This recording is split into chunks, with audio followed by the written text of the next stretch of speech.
There's no room for egos. There's no room for personal preferences in a growing business. It's just a case of what is best for the business.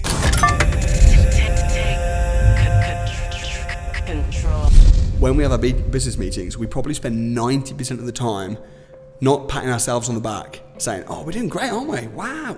We spend 90% of the time saying how terrible we are. This is wrong, this is bad, that this could be improved, and after a meeting with Russell, I'm like, man, we've got so much room for improvement. And that's the way we have our meetings. So whilst we do celebrate the successes, we definitely are just constantly trying to improve the systems, trying to improve the business, the product, the services, the way we invest our money, the way we encourage others to invest their money. We're just trying to get better and better every day. Yeah, and I've seen that with my own eyes. You definitely do. You're hard on yourselves. You are perfectionists. You want to provide the best possible service. But if you want to be the best, which we do want to be, you have to be hard on yourself. Yeah. Sometimes people say you're too hard on yourself, but an athlete has to train hard and has to be hard on themselves. And I think in business, if you want to be the best, you have to be hard on yourself. So I don't get down about it. I don't think, oh my gosh, we're terrible, and then get down about it.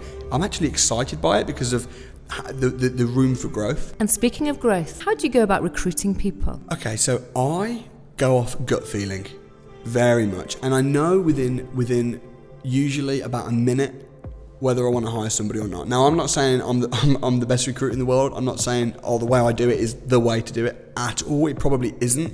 But for me, usually what happens is I'll just be able to. I don't really go through CVs. I'm not really interested in qualifications. I'm more interested in the attitude of the person, the energy of the person, than anything else. I've employed people that have had degrees in stuff, and they've just been terrible at it. You can train anyone to do anything pretty much within reason. Of course, if you're taking on like a full-time accountant, they'll need to be qualified.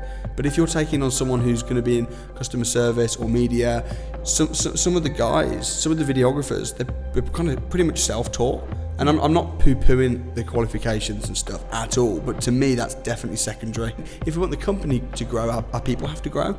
And a quote that Richard Branson says, which I absolutely love, is train your staff so well that they can leave, but treat them so well that they don't want to. Absolutely. And I think that is, for me, I love that. Yeah. I want people to have that freedom and have that choice. And if they leave, great. But treat them so well they don't want to. But I love training them, and I love seeing personal growth. One of the things that excites me more than anything is seeing people get better. Seeing people get better, seeing their people skills get better, their confidence get better. So many people come work for the company, and within a month they're like, I'm a different person. I'm so much more confident. I love life more. I'm happier. My skills are better. My top priority is that people are doing a job or a role that they really enjoy. If I sense that someone's not happy doing what they're doing, it really bothers me. I just cannot. And part of what I teach in my training business is to become financially free, to be able to, not have to do a job.